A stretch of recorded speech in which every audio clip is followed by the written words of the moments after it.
Hi guys, my earlier video on HR at the gate was received well. A lot of people gave multiple feedbacks about what more I could add. Why don't you talk on this? Why don't you talk on that? Why didn't you know? Why don't you make a video on this? And one of those feedbacks which really caught my attention was why HR is void of humor by itself.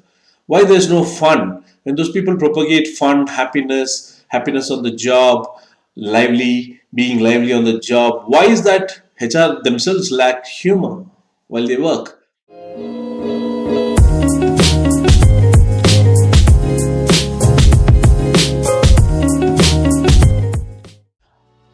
Usually, when you walk past HR department and when you look into the HR department, most of the people you can hear them saying, "Shh, don't make noise.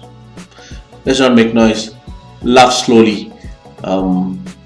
Because if you laugh, if you have fun, if there's humor in your department, it eventually portrays or means that there's not much work. One morning, as I was walking past the HR department, I saw a young kid, this executive in the HR, playing something very seriously on his mobile. And I walked past him out of curiosity. I asked, "What is that you're doing on the mobile early morning?" The guy said, "Sir, I'm playing this Candy Crush." I said, "Why? Early morning, what's that which is hooking you on to this Candy Crush?" And he said, "It keeps me going." I thought in my mind, "Oh, it's time for me to crush your candies." I walked past him and I realized that asking them a question like, "Oh, you don't have much work, that's why you're playing Candy Crush," would put them to shame. So I sarcastically walked past and I made a comment as I walked past saying, "Okay, looks like not much work in this department." Very true. They're all guardians at the gate, and HR at the gate, which truly says that these are the people who protect people from coming in or intruding, or they're supposed to be the guardians and safeguarders of the property and the policies of the company. Years ago, when I used to be in sales, basically into direct sales and direct selling, we had this great encounters which stopped us from meeting the decision makers, which prevent you from making any sales calls or making any sales. One was the doorman, second was the watchman. The watchman, everybody knows who it is. The doorman is nobody but that chic-looking receptionist or secretary who stops you from making any movement further. So you're always stopped, and then it'll be practically impossible for you to meet the decision maker. So the greatest enemy were this watchman, the doorman, who prevented a sale from happening. Years passed by, and then I changed, and a lot of things changed around. The companies changed, companies evolved, a lot of the human approach changed. The HR department also was supposedly to be changed, but there were no visible changes in how the HR department worked by itself. I kept wondering why these HR people hate me so much. Why do they hate human beings so much when they themselves call the human resources department? They hate human beings. Every time the HR used to be my greatest enemy. One morning I got a call while I was entering office. I got a call and said that, "So we've got your reference of your number and you have an interview at 6 o'clock in the evening." I said, "Today is Friday and 6 p.m. Thought to myself, there are better things to do than to an interview." She said, "No, better be there at 6 o'clock. I said 6 p.m. She gave me the address, and by afternoon I was weaving some stories with my boss so that I could jump out of the office and be at the interview venue on time." So I walked past my boss and I told him, "Boss, my neighbor's wife, my neighbor's daughter is getting married, and neighbor's wife has personally come and invited me, so I have to be there." And I gave the stories and I walked out to be at the venue of the interview sharp at 5:15. I was greeted at the receptionist, and then the same encounter. The receptionist stopped me and she said, "Yeah, do you have an appointment?" I went back so many years back and I said, "Things haven't changed at all." The receptionist stopped me and I said, "Yeah, I have an appointment."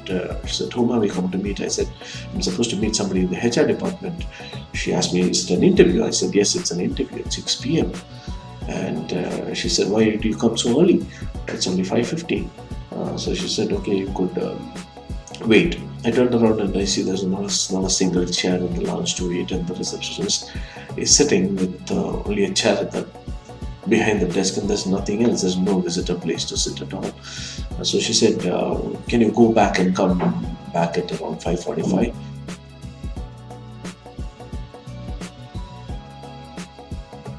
And it was getting closer to 6, and I walked into the receptionist again, and I said, she looked up to me and said, "Oh, we'll come back again." Unwelcoming, actually. And it's like, okay, I mean, you're a burden here. Why have you come here? It was very evident on her face. She sent me on the second floor, and I sat in the lounge there, and there was a beautifully written notice which caught my attention.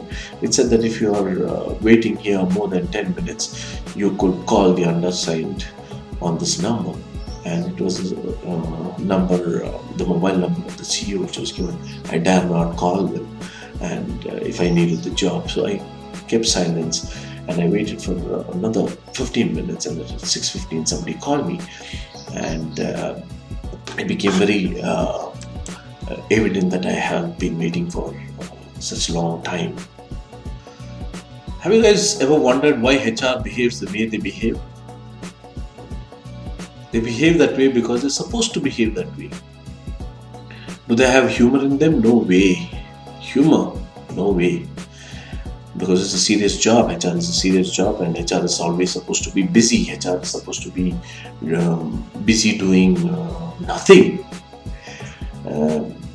No, they behave that way. They behave that way because you could broadly classify these HRs. Next time when you meet a HR, you can broadly classify them into the qualified HR and the grown-up HRs. The qualified HRs are those who you could typically say those in the earlier days. There were people who would administratively take care of the paperwork.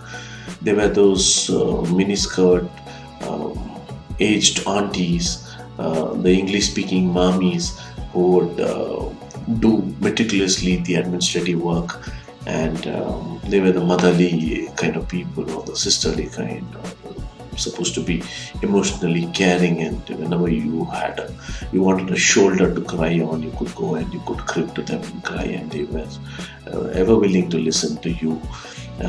Men were not allowed to be in HR because men go to the plant, handle the unions, work the late night shifts, and that's it. The women were supposed to be those people who were, evolving as HRs, and everybody assumed that you need to be an emotional person to be HR.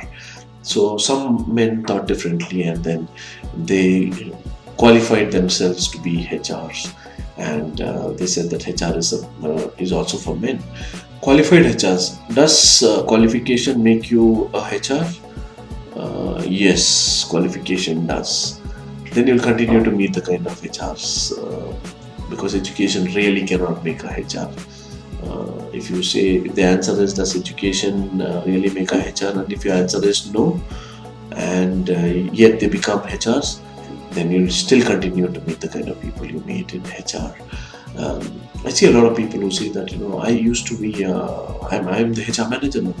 I said, but last time when we met, you were a receptionist, you were the PA to the CEO and things like that. Yeah, that's the same thing. I mean, what about, that's what HR does.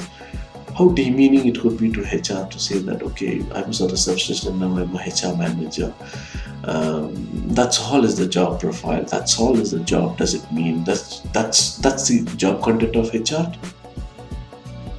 If education can make a HR, then all educated, highly educated people would have the humane part of it, the human part of it, being humanly with people, to be in HR.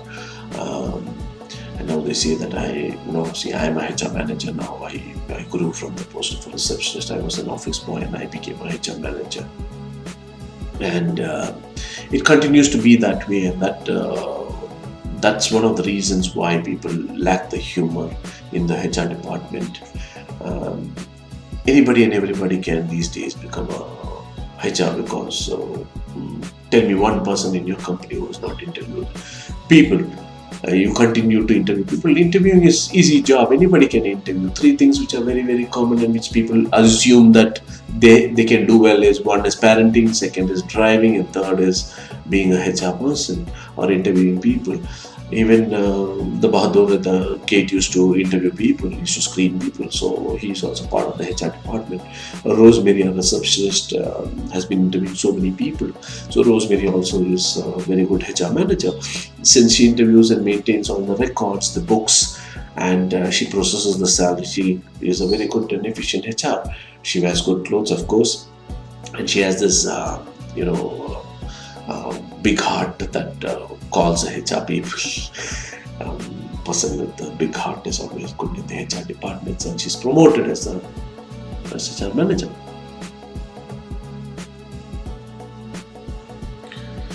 Where's the humor in HR? Humor in HR. Is there humor in HR department? Maybe no. Are the HR themselves happy on the job? I don't know. Are they there in the HR department to make other people happy at work? I don't know. They are the ones who should care and show that they care. I would like to comment. Are the employees happy on the job? If you're happy, if you show that you're happy, if there's fun element, out of the door if you need to perform. It should be, all departments should be devoid of fun, happiness and humor on the job. Got it? That's HR. Thank you for watching my video. It has been great inspiration when people give me feedback and suggestions saying, we would like you to talk on this topic. Can you also cover this topic? It's going to generally give a lot of information to budding HRs and HR managers. Needless to say, it's going to be a great insights into HR, which will be valuable for management. Please subscribe and please send in your feedback on the comments. Thank you.